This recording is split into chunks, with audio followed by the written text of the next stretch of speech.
Bonjour les maisonnées. Alors aujourd'hui, nous allons réfléchir avec Fratelli Tutti, la lettre encyclique qui porte sur la fraternité et l'amitié sociale que le pape François nous a donnée en octobre 2020. Avant de commencer, je vais vous donner tout de suite les deux questions. Inquiétez-vous pas, je vous les redis à la fin. Alors la première, c'est en quoi tout ce que vous allez entendre vous interpelle? Et Dieu nous parle dans notre quotidien. Pour aller vers où et pour aller vers qui? En tout cas, j'espère qu'à ma manière, je vais vous donner le goût de lire cette encyclique et pas la lire simplement seule dans votre salon, mais plutôt de pouvoir partager cette lecture-là avec d'autres pour partager vos réflexions, vos questions, vos découvertes, pour approfondir ensemble toute cette encyclique profonde que le pape nous donne et pour aussi goûter tout l'amour, tout le regard de Dieu qu'il porte pour l'humanité. Alors, ce regard qui est jeté sur soi, sur un regard sur la société, il le porte aussi sur la politique et sur la solidarité les uns envers les autres. Le pape parle de la gravité, de l'urgence mondiale de porter ce regard pour voir qu'est-ce qui est à changer, qu'est-ce qui doit changer. Alors, le chapitre 3 s'intitule « Penser et gérer un monde ouvert ». Alors, on comprend bien que si le pape nous invite à penser, c'est qu'il y a nécessairement une réflexion et un discernement à avoir. On n'a pas besoin de se faire dire longtemps qu'on a besoin de l'autre pour se connaître.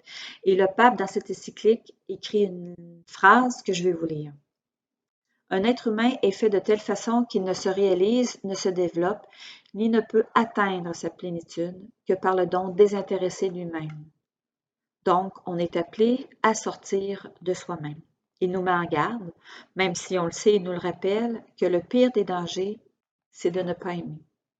On sait que l'amour nous met en tension, nous rappelle-t-il, mais nous met en tension vers une fraternité universelle. En lisant le chapitre 3, la devise québécoise est montée en moi, je me souviens. Le pape nous rappelle l'importance d'être bien ancré, d'être bien enraciné dans notre culture. Puis il va loin parce qu'il dit que celui ou celle qui méprise son peuple ne peut pas aimer les autres et ne peut pas être ouvert à toute personne. On peut accueillir l'autre seulement quand on est bien enraciné, quand on sait d'où on vient. Nous sommes invités à la rencontre de l'autre pour nous permettre de cheminer ensemble et pour se connaître personnellement, pour qu'on puisse voir aussi nos pauvretés, nos limites et nos richesses, que c'est pas seulement moi qui porte tout ça, mais que l'autre aussi les porte et qu'ensemble, avec cette amitié sociale-là, nous ouvre à cette fraternité universelle pour que chacun de nous, on puisse devenir pleinement humain. Il nous parle aussi des périphéries, elles sont proches de nous, notre village, notre famille, notre voisinage, et tout ça nous interpelle à l'ouverture universelle de l'amour, qui n'est pas seulement géographique, mais qui est très existentiel. C'est en cultivant ce genre de relation que nous rendrons possible une amitié sociale inclusive et une fraternité ouverte à tous et à toutes. On le sait, l'existence de l'autre, l'exilé, le migrant, l'handicapé, les personnes vieillissantes, les malades, toutes les classes sociales nous montrent que nous avons des limites, que nous avons des frontières. Et pourtant, l'amitié s'étend au-delà des frontières de toutes sortes. Et quand cet amour-là est authentique, le pape l'appelle l'amitié sociale. C'est la condition d'une ouverture universelle. Ce qui est important et essentiel pour faire progresser l'amitié sociale et la fraternité universelle, c'est de prendre conscience que chacun a le droit à sa dignité, le droit de vivre, puis le droit de se développer pleinement. Il est certain que la famille humaine a besoin d'apprendre à vivre ensemble, on le sait bien, dans l'harmonie, dans la paix, sans que nous ayons besoin d'être tous pareils. Comme communauté, nous sommes appelés à veiller à ce que chaque personne puisse vivre dignement et avoir toutes les opportunités appropriées pour son développement. Puis le pape, il nous rappelle que Dieu attend de nous que nous exploitions les capacités qu'il nous a données pour le bien commun, pour le bien de tous et pour le bien de chacun. Maintenant, le chapitre 4, il se nomme « Un cœur ouvert ». Nous voyons dans ce chapitre les mesures qui nous permettront de bien vivre la fraternité universelle. Il y a 4 verbes qui ressortent dans ce chapitre. Accueillir, protéger, promouvoir et intégrer. Puis le pape utilise aussi 2 termes pour nous aider à bien saisir que nous sommes nés pour vivre, non pas individuellement, mais ensemble.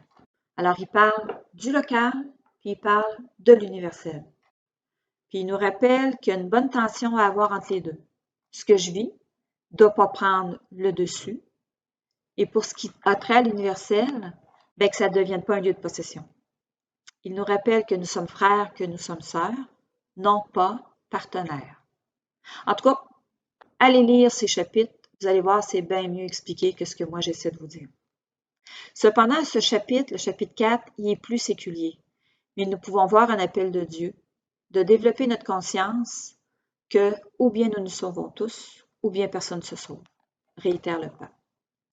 Il nous donne des exemples concrets à rechercher un ordre juridique, politique et économique pour notre humanité. Il y a des pistes exceptionnelles, puis il y a des clés de lecture à découvrir. La trame de fond, c'est que personne n'est exclu, personne ne doit être exclu. C'est vrai que nous sommes, hommes et femmes, avec des limites personnelles, des souffrances qui nomment du domaine local. Quand nous les regardons avec vérité, nous pouvons passer à la fraternité universelle. Avouer que l'autre nous aidera à devenir une personne pleinement humaine, c'est dire que nous avons besoin d'être en relation les uns et les autres pour que chaque personne puisse atteindre pleinement sa dignité de fils et de fille de Dieu, quelle que soit sa religion, son lieu de vie. La fraternité universelle nous apporte un sens plus profond à ce qu'est la liberté et l'égalité. Le pape termine avec une phrase de saint Matthieu, « Vous avez reçu gratuitement, donnez gratuitement ». Un catéchumène a dit dernièrement dans une rencontre catéchuménale une phrase qui pour lui a fait prendre conscience d'une découverte. L'amour est une action, non pas seulement une affection. Alors, je vous laisse avec les 2 questions. Tout ce que vous avez entendu, dans tout ce que vous avez entendu, qu'est-ce qui vous interpelle? Dieu nous appelle dans notre quotidien pour aller où? Vers qui? Bon partage.